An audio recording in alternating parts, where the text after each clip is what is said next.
We are in one of the strangest markets that I've seen in a long time, and that's all thanks to AI. Look at these stats. AI is generating over 40% of the GDP growth that we have had so far this year. And that's a combination of a lot of things. It's not just NVIDIA chips, it's build-outs, data centers, all this infrastructure development that we have not seen in a very long time.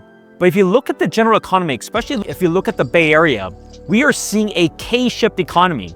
I never heard of this before because usually when things go well, everybody does well, and when things go bad, everybody does bad. But that's not the case right now.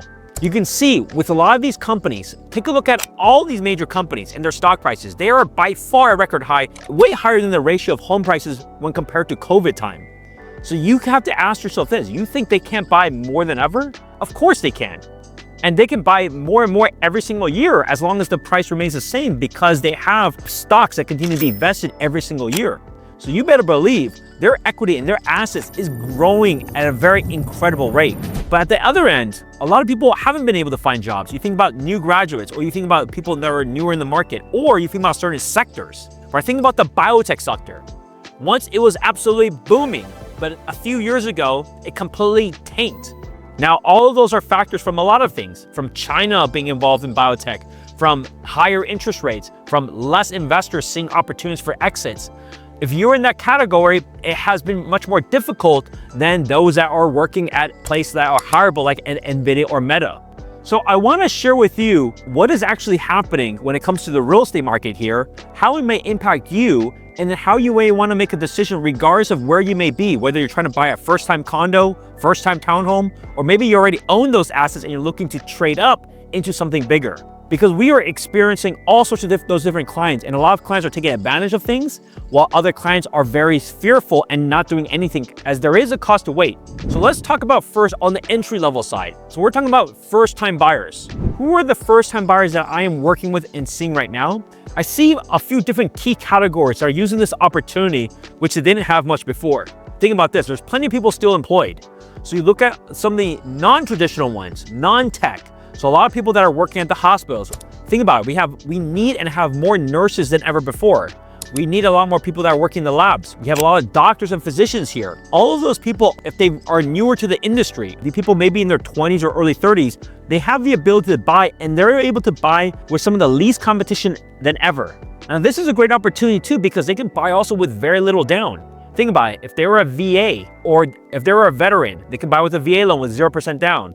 If they were a first-time buyer, they could buy with 3 or 5% down.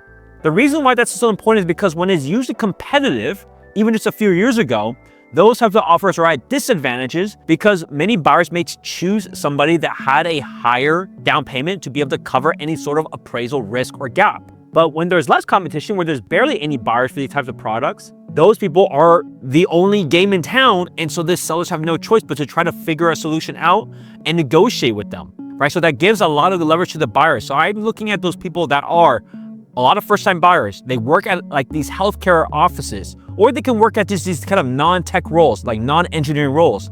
A lot of them are still having the confidence, say, look, I want to settle down. Rent has continued to increase. Doesn't make sense for me to do so. Let's go settle down. Let's buy a place. Let's solve our current home ownership goals for the next couple of years. Because remember this, if you are renting, you are still paying a mortgage.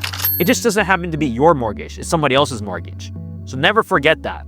Now, what about the next kind of category? The trade-up buyers. So that's a really interesting market because a lot of them may have a condo or townhome. I'm gonna break it up first. Those that are maybe renters and then they're buying like a more expensive house, maybe they move from another area. We're gonna talk about that separately, but we're gonna first talk about those that actually own a condo or townhome and they're thinking about wanting to trade up. Now, this is a situation where it's tough. Right? Because the condo and townhome market, unfortunately, has not been that good for a long time. Many people, even if they bought a townhome in Santa Clara, even if they bought a place back in 2018, they will be losing money today. So it's not an easy picture. Now, over time, 7 years has gone by, they've been paying down their loan. Hopefully, and like many people, other assets have done far better. So think about it as an overall portfolio. Yes, obviously, we would love to be the best investors in the world. Everything that we pick turns to gold, but that's not reality. I guarantee that you look at your stocks, there are some stocks that are negative. And that's okay.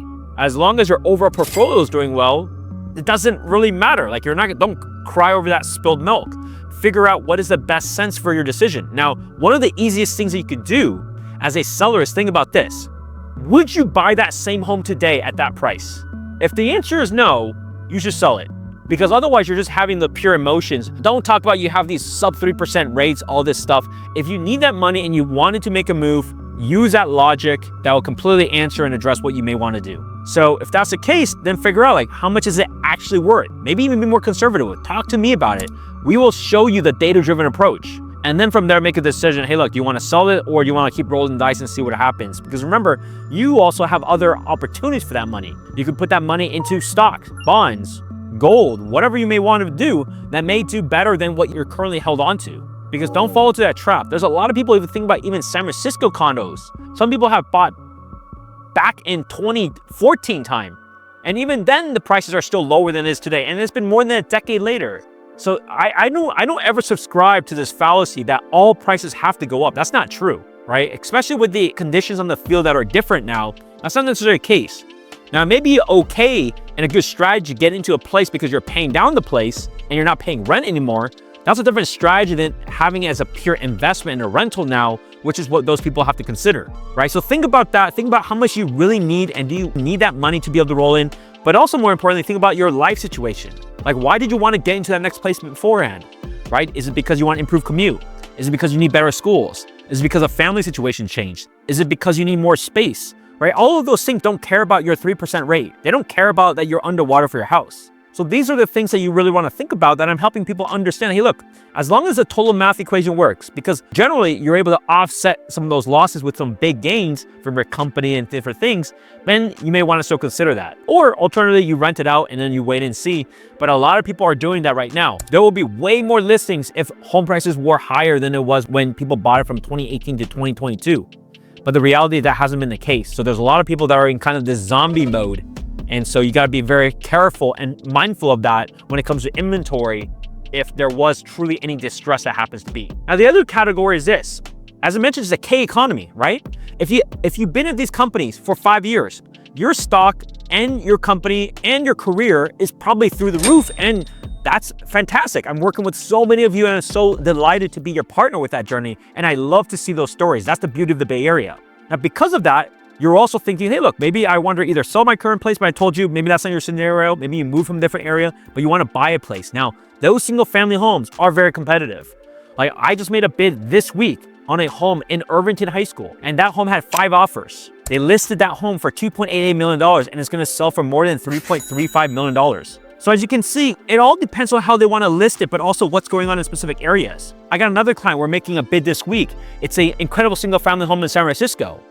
Now, you may think that a lot of people don't want to be in San Francisco, but a lot of people are there, right? Whether it's for all these AI companies, whether it's they work in the companies down south, but they like the lifestyle there. That one still has 21 disclosures out, and it'll probably have 5 or 6 plus offers, and it's already listed at $3.9 million. So there's plenty of people, as you can see, that the more desirable single family product, I would say generally, depending on the area, maybe on the lower end, let's say about $1.5 million, like in San Jose and those kind of places.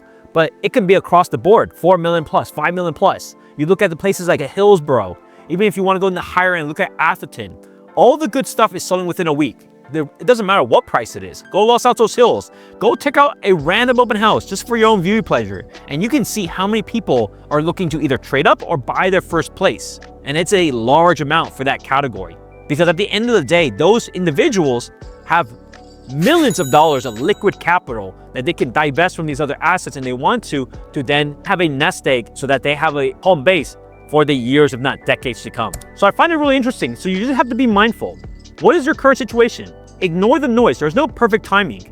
Figure out with the current rate, with your current job situation, with your current savings, is this the right time for you? And if the answer is yes, then be active and go for it. Now, the fact is this, none of my clients and none of you watching are in a distressed situation that you need to make a move, but everybody would like to still move on with that other home, right? And the reality is the better the home, the less likely you are gonna see it, which also means there's a lot more competition for it. And it also means the turnover of that home is also much less, right? Most people are living in these homes, especially for these places with good schools, they're living for 15 plus years. So So that turnover rate is way higher than it comes to the condos and townhomes, which is around plus or minus 4 or 5 years. Very, very different type of environment and type of competition that you'll deal with, even though it's a way higher price.